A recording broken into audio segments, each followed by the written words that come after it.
Welcome to the Relationship Goals podcast. I'm Melly. And I'm BJ. And we are your co-hosts. With the mo-host. Okay, whatever.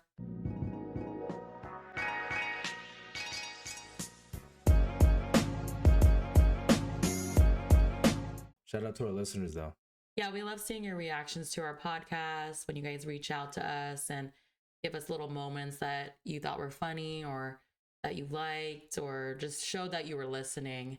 Even though we're just doing this for fun, it's awesome to see people actually listen and interact with us and just be invested in what we're doing. Keep the comments coming. You guys might be featured on our social media. Someone did a thing this week.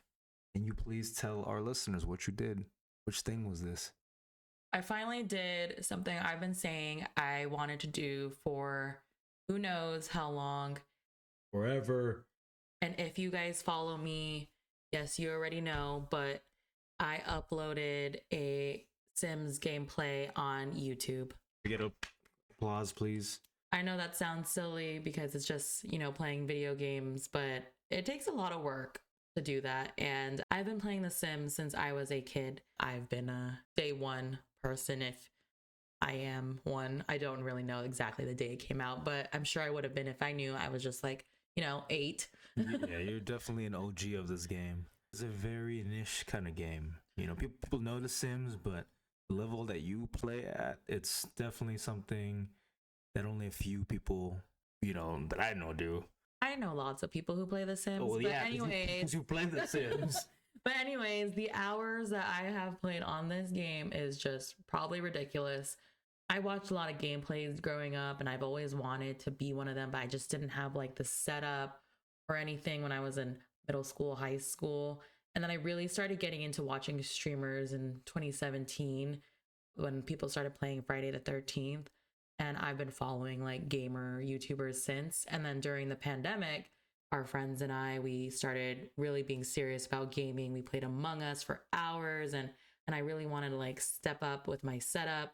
I bought a whole new PC that was built from the ground up. Shout out to my cousin who helped me with that. He told me what to buy and he built it for me. I tried. It's harder than it looks. It was always something, I always said, oh, I'm not ready. I don't have the right computer. I don't have the right equipment. And then I got that and I was like, I still need to fix my office. I had it painted and I had a whole lighting setup and whatnot. I need to do these things that established streamers have. And I just kept saying I wasn't ready. But I don't think you're ever really ready. You just need to start. Yeah, you just need to start. I feel like this is I see this a lot whenever I'm at work when people are trying to just start on a health or fitness journey. You just need to start. Whether it be your diet, your exercise, getting with someone to help you with your diet, or just actually just starting something, taking that first step forward. So I feel like you did do that, and that's awesome because to me it doesn't matter how it looks in the beginning because it's going to be an uphill climb. It's going to be something you're going to work on every day. You're going to get better at it. But in all honesty, though, your first video was really lit. I know how good you are at editing, so just for it being your first video, it's pretty good. I mean, yeah, everything is still not perfect, but that's what I had to learn in the last year, that it's not about perfection, it's about the progress. And it even was a struggle to make that video. I had to record it 3 times. I had the wrong settings, I had mic issues, and the third time I finally was happy with it because I still want to post content that I'm happy with. I don't want to put anything out that isn't good, but I really was proud of it and I'm glad that I uploaded it. I feel like it has started the motivation for me to keep going. And I do want to start streaming soon too, but I'm just starting with baby steps. And this is my baby step of becoming a gamer. And I know this doesn't really make money at first. So this podcast, this gaming life is all just for fun. But I do want to focus also on the other things I'm working on, doing user-generated content, working with brands, and also making digital downloads that I could sell on Etsy or whatnot. I have a couple projects I'm working on and I'll be happy to share more as I continue. But yeah, right now I'm trying to upload a podcast every week, upload at least one gaming video every week, and obviously post more content creation wise on social media. Yeah, I think it's just awesome that you're actually taking the initiative to do all of this content creating because you're really good at it. And I know it's been a long time coming for you to actually pursue what you're passionate about. And I feel like it's just, to me, a great inspiration, maybe to other people, maybe to our viewers who want, have like a project in mind or something that they want to pursue, just to know that it's not going to be perfect and it's all about just the process by which you get better at something. And then if it's something that you want to pursue and you have passion for, just to take that leap forward and do it. We'll support you. I have this neon sign in my office. It says create your own reality. And the reason I got that quote was because of many things. So create your own reality in work. Like do what you want to do for the life that you want. And I love being creative. So just me creating different things and then creating my own reality in The Sims. Yeah, there's just different meanings that I have with that sign. That's just a reminder. I think like creating your own reality is just knowing you have the ability to do the things that you want to do. Pursue the things you want to pursue, learn the things you want to learn. If you have goals and objectives in your mind, as long as you put effort towards it and you take like what you're doing one step at a time, it's something that a lot of things you can achieve. Also, just another struggle that I go through with doing this is just being judged by other people. I feel like that's something I still need to get over. But if people are going to be talking about me good or bad, I should at least be doing what I want to do. So if I want to do content creation, then I should do it. And I shouldn't let other people hold me back just because I don't want, people I know to know that I do this. And yes, I still struggle with this issue, but again, progress, not perfection. Yeah, at the end of the day, it's human nature to be scared or let things like that affect you. Like you always want to be appreciated or supported, or you want like positivity. But when you're pursuing great things or when you're pursuing important things, you're just gonna have people who don't see it how you see it. They're gonna be haters. They're gonna think what you're doing isn't what you're supposed to be doing. Like for example, what I do for a living, I've had to battle a lot of people telling me to do other things that I never want to do, like go to medical school or things like that, where I just wanted to be happy with what I wanted to do and I wanted to make an impact in people's lives in any way I could, which I'm doing now.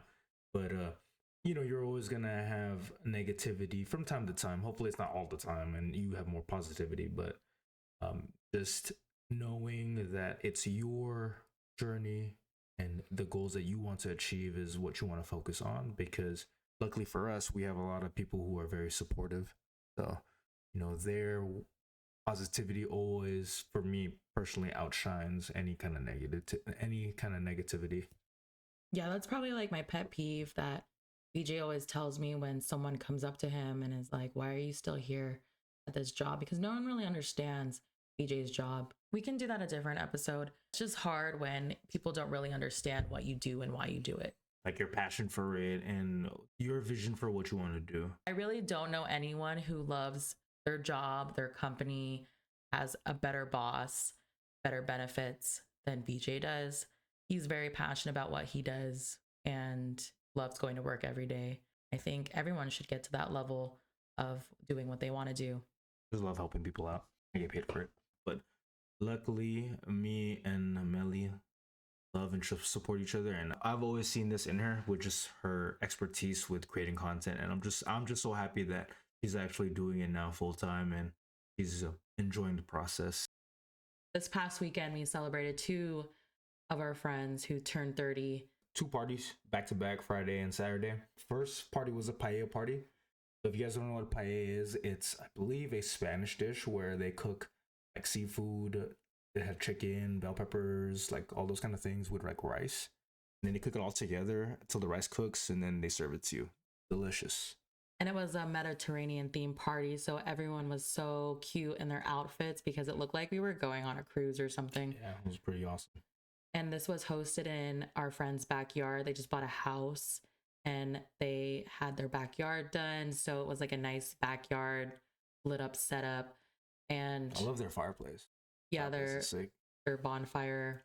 And then the next day was a silent disco, which was 90s and 2000s That was awesome. outfit themed. And there was a Photo Mania photo booth. And you guys know, if you lived in Vegas, or I don't know what it was called if you are from a different city, but the photo booths from like middle school, where you would go to the mall and take photos with this background and it had like that glow effect, and you would get prints and cut them out and give them to your friends so everyone could put them on their binders. That was my favorite thing. I still have all those photos hanging up in my room, my childhood house.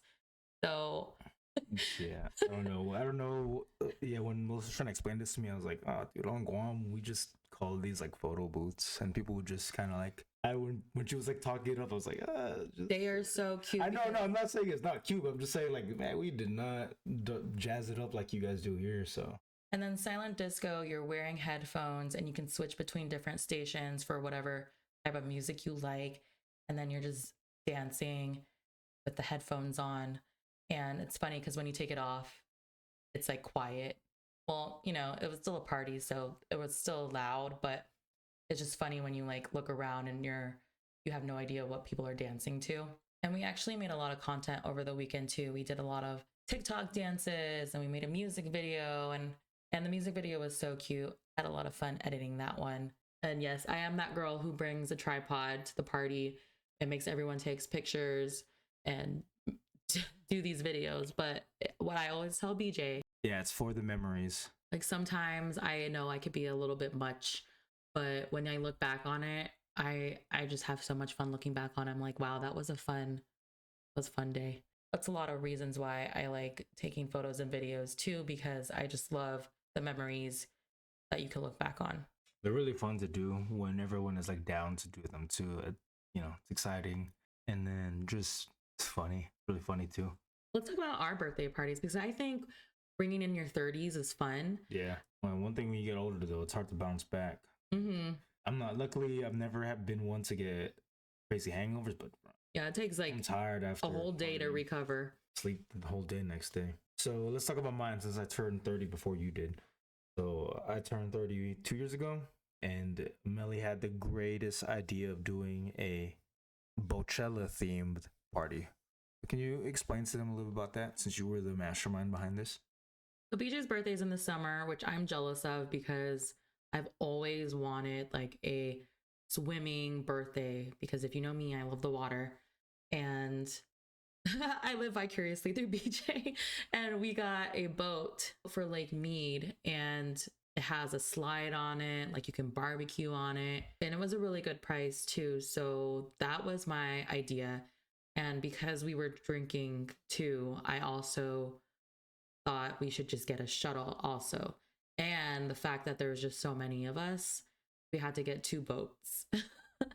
So yeah, there was like a lot that went into it, but the theme was like Coachella. Like I even got a boat license to be able to drive the boat, because you need to, I had my cousins who do have boat licenses and actually do know how to drive a boat. I didn't really drive the boat, but I did get a boat license just in case, you know? And I mean, yeah, this girl has a boat license, so I can drive a boat if I need to. Hopefully that never needs to come into existence. Hopefully we're on land or have our cousins do that, because I love you, but I don't know how to trust your boating skills. Anyways. So yeah, Bochella was fun. You know, awesome time. A lot of drinks. That company you got the cakes from, those were really good. Yeah, super fun. For my birthday, which I turned 30 this past year, I threw like a Mean Girls themed birthday party, and I've always wanted to have like a pink party where everyone wore pink. Mm-hmm. So that's what I did.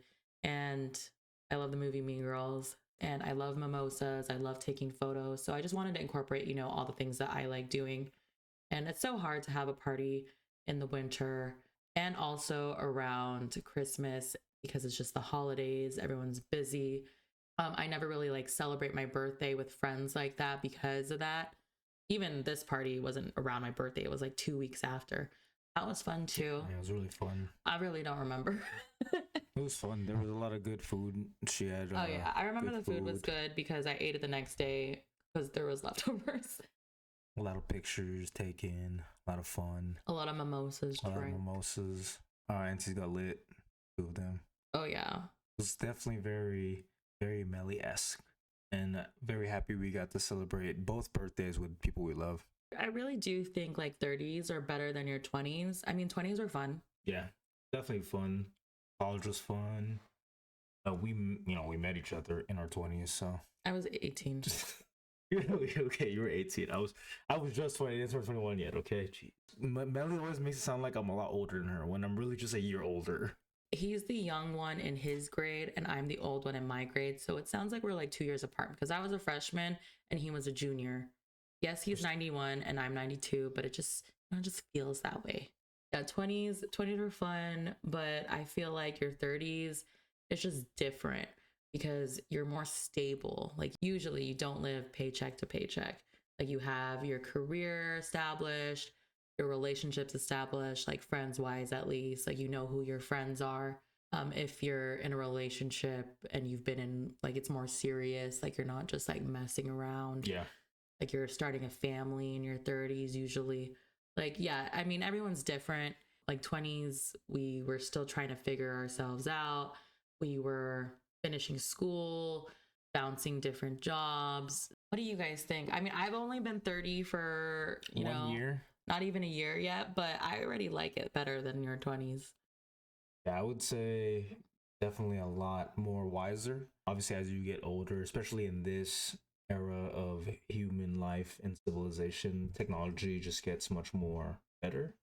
And then what I've learned the most is just the amounts of free information that's given to you now. So I'm a lot wiser at this age than I ever was in my 20s, which has allowed me to also be a lot healthier and just more shape. I actually don't like when people say like, oh man, I'm getting old, because you're already kind of predetermining what you can actually do. So to all my friends who are in their 30s, you can still be the best version of yourself. Don't give up. Especially if you have kids, do it for your kids, right? You need to be healthy for them too. So yeah, and I'm really looking forward to this decade because we do want to start a family and I just can't wait for that. As our friends are getting married and starting to have kids too, I'm really excited for like us to have our next generation of friends. we're getting in our 30s, but it's like awesome that we've been friends since, like we have this friend group that we've been friends with since our 20s. It's like it's really since I was 18. Since you were 18, yeah. But I think that wraps it up for this episode.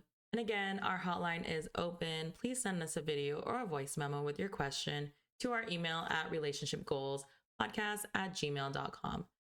Come on, guys, don't be shy. Yeah, don't be shy. Holler at us. Come on. We see you. You want to. You want to hear yourself on our podcast too. Yeah. And, this podcast is not just about us. It's about our relationship with you guys. Yes. So we definitely want to include you in any way we can. Yeah, trying to include you as much as we can. We love you. And you can find more on our social media platforms at Relationship Goals Podcast. And you guys may notice that I post clips that didn't make it into the podcast episode. So if you're into like the behind the scenes or just hearing more, definitely follow us on our Instagram page. Again, thank you very, very much for tuning in to episode 3 of the Relationship Goals Podcast with your hosts, BJ and Melly. We out skis. We need to work on our outro, but yeah. We're, like you said, one step at a time. We're trying to feel our groove. Thank you guys, and we hope you guys have a great week. Peace.